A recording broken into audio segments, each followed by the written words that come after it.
Welcome to In the Studio at Davis Media Access. I'm Tim Gaffaney, and today we're talking with Davis Poet Laureate Julia B. Levine. Julia grew up in Flint, Michigan, and moved to California to attend Pomona College. She received an MFA from Pacific University, as well as a PhD from UC Berkeley. She is the author of 5 collections of poetry, the most recent of which is Ordinary Songs, published by LSU Press in 2021. She has received numerous awards for her work, including the Northern California Book Award in Poetry, the Tampa Review Poetry Prize, as well as the Bronze Medal from Forward. Her work has been published in a number of journals, such as the American Poetry Review, The Nation, Plowshares, Prairie Schooner, and the Southern Review. She has taught at Antioch's Summer Writing Institute, Sacramento State Summer Words, the Davis Art Center, as well as guest taught at the University of Tennessee, Knoxville, and the University of the Pacific in Stockton. This past September, Julia was inducted as the City of Davis's 5th Poet Laureate, and this is a 2-year appointment. Well, Julia, welcome. It's really a pleasure to speak with you today. Thank you. It's nice to be here, Tim. I thought it would be nice to set the tone for our discussion by leading off with one of your poems. Would you mind? No, thank you. It would be a pleasure. I'm going to read a poem from my new collection, Ordinary Songs. And the poem I'm going to start with is called Lives of the Saint. I worked all of my professional life as a clinical psychologist, and for a period of time I worked in child protective services, and often felt like I was witnessing some of the more hard to understand things in the world. And this is a big theme of mine, which is how do you understand beauty in context of so much suffering in the world? So this poem is called The Lives of the Saints. I stand at the kitchen sink washing wine glasses. In the 5th century BCE, Heraclitus wrote that the way up is the way down. Like my 5 empty bottles of Merlot and recycle, and the depression I'd fallen into before quitting my job, clinical director of the county emergency shelter, which meant talking to children after their father lit them on fire, the foster parents forcing them to eat from a dog bowl on the floor while the biological kids ate at the dinner table. The saints were all about suffering, scourges, crucifixion, drownings. Nothing but death led a saint to give up on intercession. As for me, I'd seen my last 4-point restraint of a preteen with HIV, last feral kid armed with a blade extracted from the pencil sharpener. Now I look out the kitchen window, remembering this one kid, her hair a dark forest of perfectly matched furs, her angled cheekbones, black eyes. In Catholicism, only an exercise of infallible magisterium makes a saint. Or to paraphrase Heraclitus, the Pope decides if a saint's way down is the way up. For 10 years, that girl was returned to us after every failed placement with a new tattoo or piercing for every John she'd tricked, only to hang herself on her 18th birthday. It was March, vernal equinox, first day of spring. Emancipated minor, they called her at social services, meaning no money, nowhere to go. Did I already say she was extraordinarily beautiful? Before her, I thought beauty was easy to see, something the spirit feasted on while the saints starved themselves on behalf of the afflicted. Now I set the wine glasses on a clean towel to dry, stare at the plum tree that secretly erupted into blossom overnight. I still can't tell you the girl's name, but I'm whispering it to myself. She taught me something true about beauty. It is not just these impossibly perfect stars of petals detonated all at once. It's how you see the rain dark branches when the white lace is gone. Well, thank you, Julia. That was a powerful poem to start out with, and Thank you. it actually touches on a couple of themes I was interested in your poetry, and as I've been getting to know some of your poetry, and that is that you do have this background and this very long career, I understand, in clinical psychology as a practicing psychologist, and that also one of your enduring interests in poetry, as I understand it, as you said, was this sort of this juxtaposition of beauty and love in the world while there is so much horror and suffering. Um, and so I'm interested in how poetry has helped you um, deal with that, understand the complexity of the world, and perhaps understand your work as a psychologist. I mean, did it without the poetry? Would you have been a different psychologist? Perhaps has this allowed you to deepen your understanding of your patients and be a better psychologist? Well, those are all really good questions. And I think I'd start by first saying that I don't think most people go to poetry for answers. I think they go to poetry for an experience of sitting in feelings, of working through feelings, of struggling with feelings, um, and having something enacted and transformed in their experience while they're in the poem. And that's certainly why I write. It's a way of making meaning without feeling like you have to come up with an answer, because I don't know that there is an answer to the question of why in such a beautiful world with so much love and tenderness is there so much violence and horror and suffering. I don't know that there's an answer.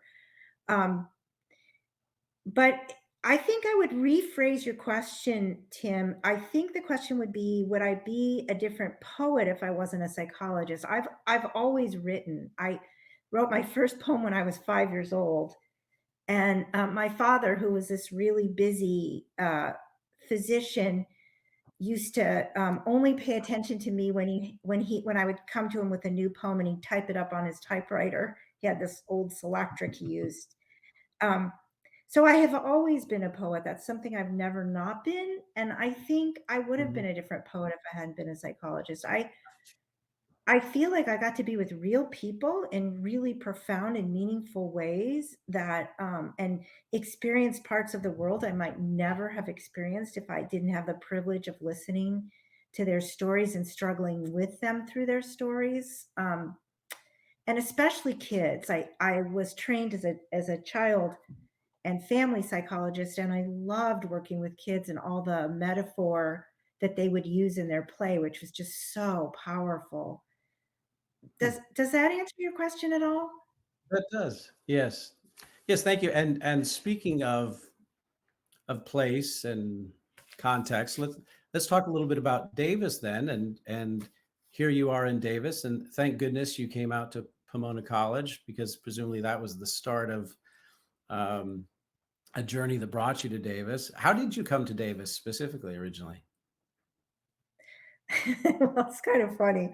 Um, so actually, um, my when I graduated from Pomona, I had won this fellowship called a Watson Fellowship to go around the world and collect children's dreams. But I didn't want to leave my fiance at the time any faster than I had to, and so he and I both applied for these organic farming internships with Jerry Moles, and so we were placed at different places around Davis to work in organic farming. It was actually quite Huh. exciting, and um, we just made a lot of friends here. And when he went to medical school here, we moved back here again. So that's how kind of it all happened. Well, that's wonderful. Well, I'm thankful that he did, because now you are our poet laureate. And can you say something more about that role as poet laureate, Well, and thank you for specifically what saying you that. hope to bring to that role? Mhm. So, I love being poet laureate so far. It's, of course, it's a little strange because it's mostly been remote because of COVID. But I love the idea that my job is to figure out ways, creative ways to bring poetry to people because I think poetry is so profound. You know, that everybody knows that quote from, oh my God, it's slipping my mind. I think it's William Carlos Williams or Wallace Stevens, where he's every day men die from the lack of uh, news that's printed there, as opposed to in poetry where it's profound and it's meaningful and it impacts you and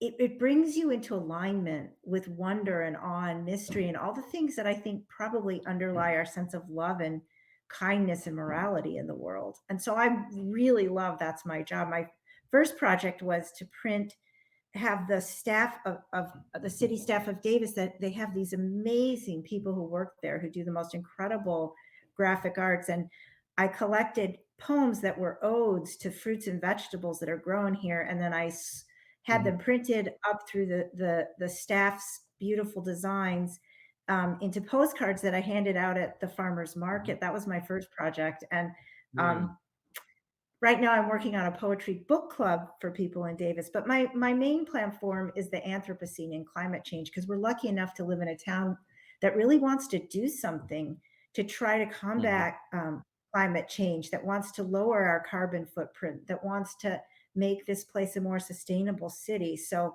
I love the idea too that through poetry, maybe I can help in some small way. Okay. Well, thank you. I want to get to that in a moment, your interest in eco poetry and the Anthropocene, but I want to follow up on Davis in particular, and I think you've sort of alluded to this then already, but um, so is Davis a poetry town? I mean, is poetry going on here in a big way? Well, I would have to say that it is and it isn't. So it is in the sense that we have Dr. Andy, who has these wonderful, wonderful poetry nights at Natsulis Gallery, where he brings in some really great people. And it is in the sense that we have an amazing program at UC Davis. Um, but I'm not sure it's a poetry town in the way, for example, say the Bay Area is, or even Sacramento, because they have a poetry center and a poetry alliance. And um, I'm not good at that kind of thing. I'm not good at the community organizing aspect of it. So I've been really grateful to people like Andy Jones for doing what he does, or James Lee Job, who was the poet laureate before me, who runs another reading series. And those things are really awesome. Well, your uncertainty about the town of Davis then reminds me of something else I read about you, and I wanted to ask you if this is true. And um, Oh, I well, read once that you reportedly said that at one point you hated poetry, if I have that correct, hated, and that in fact, or not in fact, but on top of that, you had a creative writing professor in college who told you that you had no talent. So if those two statements are true, you can correct me if they aren't. If they're true, well, what changed in your own love for poetry then, and what kept you going after that discouragement? well, the first statement that I hate poetry, that's totally out of context. I think what I said was that I hate the way it was taught. And I was really Uh, turned off by the way it was taught in high school, and okay. thought I hated poetry because of that. And in fact, it was in Davis that I rediscovered. I had one of those moments that you tend to have in your 20s when you're trying to figure out your place in the world. And I was sweeping the porch over at Ag Effort at UC Davis, where I was living at the time. And Sylvia Plath was on my little transistor radio being broadcast through KDVS. And I heard her reading this poem. I think it's called the yew and the moon, the yew tree and the moon, or the moon and the yew tree. It's an incredible poem. And I just felt myself being lifted off the planet and thinking, oh my God, if words can do this, I want to do this seriously. So that's the first question. I would say the second one, that professor, yes, that was very discouraging. He told me I couldn't major in creative writing and that he was doing me a favor. And maybe he was, because I think the fact that I couldn't stop writing, the fact that it was just something I felt at my very core essence has, all the years I've raised 3 kids, I've worked, I've been so busy, and yet I've always found a way to make writing at the very center of my life. So maybe he did do me a favor. Who knows? Hmm. Well, I'm glad it worked out the way it did.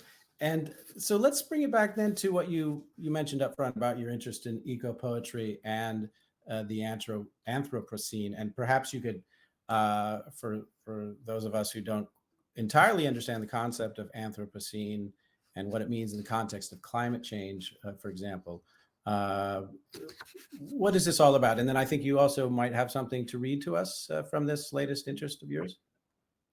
Yeah. So So as I understand it, the Anthropocene refers to the era that we're in, the era in which human activity is impacting the planet more than anything else, as opposed to, say, a meteor or um, glaciers from the ice age. It's our own activity as carbon emitting uh, inventors of machines that leave this impact on the world. And it's also moving really quickly. It's changing our climate really quickly. And so that's the relationship to climate change. And yeah, I would love to read a poem. This is a brand new one. It's always fun to read a brand new poem because you get to hear what it sounds like. Uh-oh. I think my light just ran out of juice. So I hope I could see this. Um, so this is a poem called Rainmaker. And I'm using the term like in the mythical idea of how does rain get made? And of course, rain is so important to us here in Davis. We suffer when we don't get it, and we're so rewarded when we do. Like the way things look right now, it's just so beautiful. So this poem is called Rainmaker.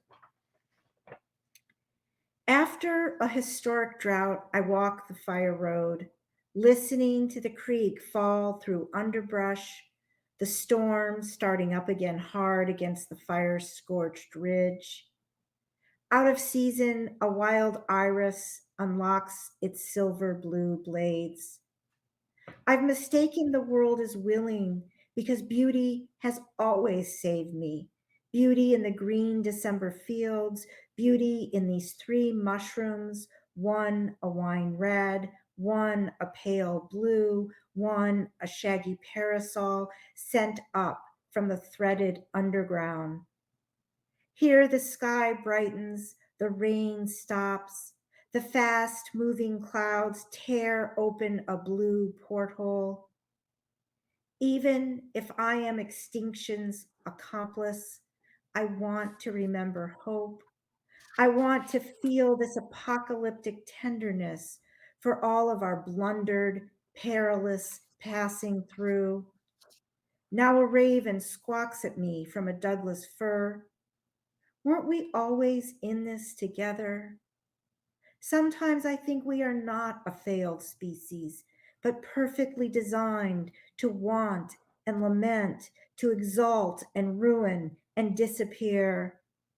Then I think how much will die with us. Still, if I watch that great bird lift up, beat its way through those clouds, isn't a story, a myth, a lie exactly what we were evolved to make? Especially if it's a beautiful one, the raven hurtling like an arrow into the milk white storehouse of sky, and the rain through a beak shaped puncture beginning to fall again. Thank you. That was really beautiful.